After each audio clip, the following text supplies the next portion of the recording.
ازيك يا مي؟ عاملة ايه؟ انا الحمد لله. ازيك انت يا ماجد؟ اخبارك ايه؟ الف مبروك على بيتك الجديد. عرفت انك نقلت قريب. ايوه فعلا انا نقلت قريب، وده السبب الاساسي اللي خلاني اتصل بيكي النهاردة، لاني كنت عايزة اتكلم معاكي في موضوع مهم حصل معايا، بس مش هينفع اكلمك دلوقتي. انا هتصل بيكي فيديو بالليل نتكلم ضروري. خلاص ماشي، وانا منتظراك. سلام.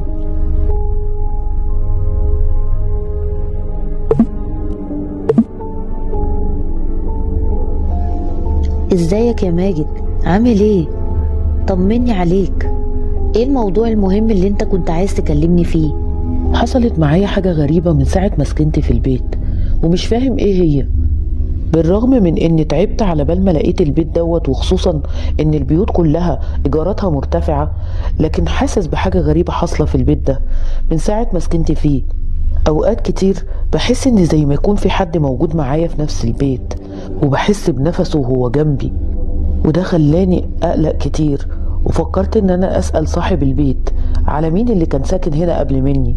ولما سألته قال لي ان كان في عيلة ساكنة هنا في البيت قبل مني، والعيلة دي كانت اب وام وابنهم الصغير. والكارثة بقى في الموضوع ان العيلة دي اتقتلت، واللي قتلهم شخص مجهول لحد النهاردة، ومحدش من الشرطة قدر يعرف مين هو. واللي عرفته ان الشخص ده قتلهم هما التلاتة بنفس الطريقة، واستخدم نوع سلاح واحد، وهو انه دخل المطبخ واخد شوكة من المطبخ وفضل يطعن فيهم كلهم واحد واحد لحد ما موتهم كلهم. كلامك ده معناه ان في روح موجودة معاك في نفس البيت، وانها بتحاول تتواصل معاك. مش عارف، بس انا حسيت بكده برضو. ايه رأيك لو احنا نعمل تجربة ونعرف بنفسنا مين اللي قتلهم؟ مش فاهمة قصدك، يا ريت توضح لي. فاكرة التعويذة اللي شفناها على الانترنت اللي كانت عن استدعاء الارواح، واننا حاولنا كتير اننا نستخدمها وما كانش فيه فرصة؟ انا احتفظت بيها في دفتر الملاحظات بتاعتي. ايوه فاكراها. لو جاهزة يلا نبدأ. انت متأكد؟ انا حاسة بشعور غريب وقلقانة لا يحصل اي حاجة. ما تقلقيش، مش هيحصل حاجة صدقيني، احنا هنستمتع مش اكتر. خلينا نجرب بس في الاول، بس لازم في الاول نطفي جميع الانوار. ايوه يا ماجد، بس انا بخاف من الضلمة. ما تخافيش، انا كمان هطفي الانوار. حاضر.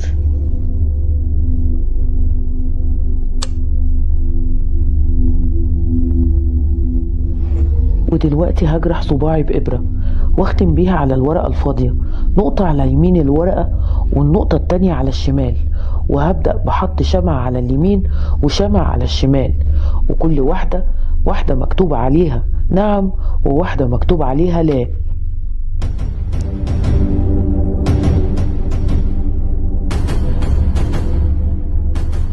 ودلوقتي أنا هسأل لو كان في حد موجود معانا في الغرفة ولا لأ، ولو حد موجود هيرد بنعم أو لا عن طريق الشمعة. هل في حد هنا؟ في روح موجودة هنا؟ في حد هنا؟ في روح موجودة معانا هنا؟ يا ريت لو في حد يحرك الشمعة.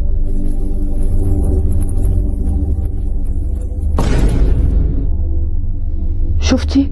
الشمعة اتحركت، ده معناه ان في حد موجود معانا هنا. ايوه فعلا.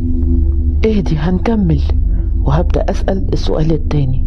يا روح، كنت عايشة هنا في البيت ده قبل كده؟ يبقى كانت عايشة هنا. معنى كده ان كان عمرك اكتر من 20 سنة. يبقى اكيد ده الطفل اللي كان عايش في المنزل مع ابوه وامه.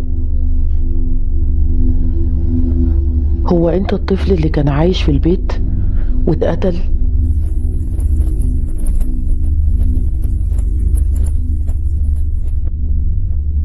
انا بدأت اخاف يا مي. طب اللي قتلك ده شخص انت ما تعرفوش؟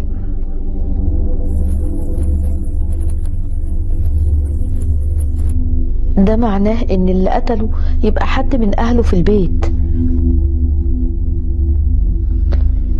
هل الشخص اللي قتلك ده يبقى والدك؟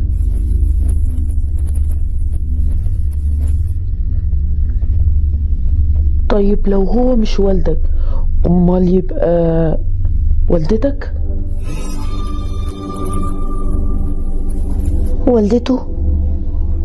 اظن جه الوقت اللي نسأل فيه على سبب القتل. صحيح، نسيت اسأله سؤال مهم. هل في روح موجودة تانية معانا في الغرفة غيرك؟ يعني في روح تانية؟ اسأله كده لو كانت الروح دي روح حد من أهله.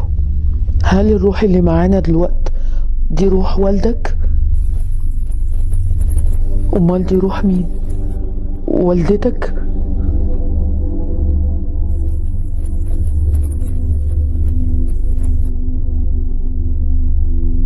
والدته؟ ماجد، كان في خيال حد معدي جنبك في الأوضة. أنا شفت خيال في الأوضة. حد مين؟ مفيش حد، اصلا مفيش حد في البيت غيري. أمال اللي شفته ده كان إيه؟ أنا شفت خيال حد كان واقف جنبك. ماجد أرجوك أرجوك وقف الكلام ده، أنا ابتديت أخاف. طيب خلاص اهدي، انا هوقف كل حاجة. يا روح، ممكن تتركينا وتمشي بسلام؟ يا روح، انت لسه موجودة؟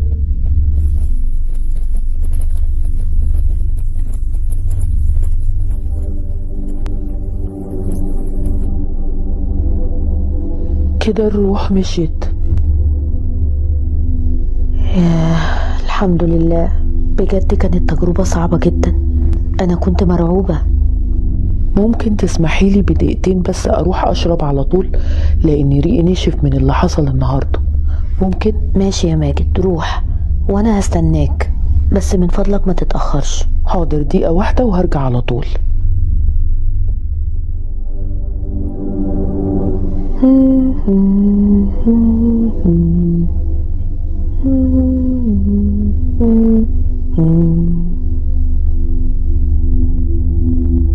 ايه ده؟ هو ماجد اتأخر كده ليه؟ ده قال انه رايح يشرب ويجي على طول.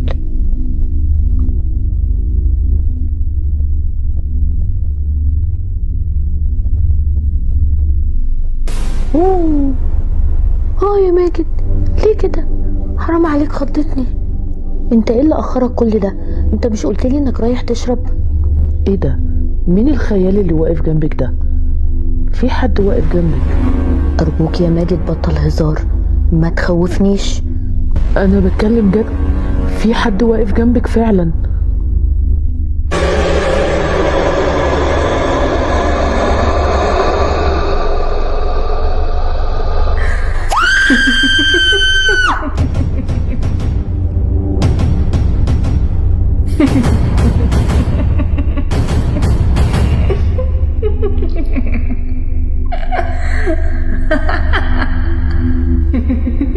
أحييكم وأبلغكم بالأخبار الجديدة.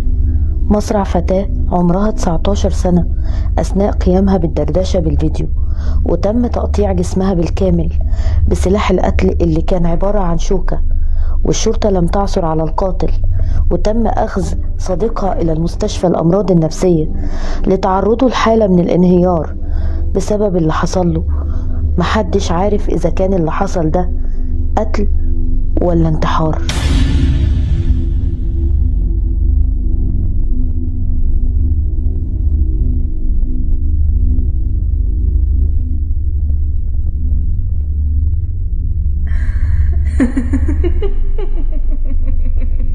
وبكده خلصت قصتنا.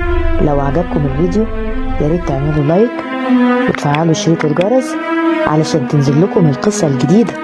أشوفكم في قصة جديدة. سلام.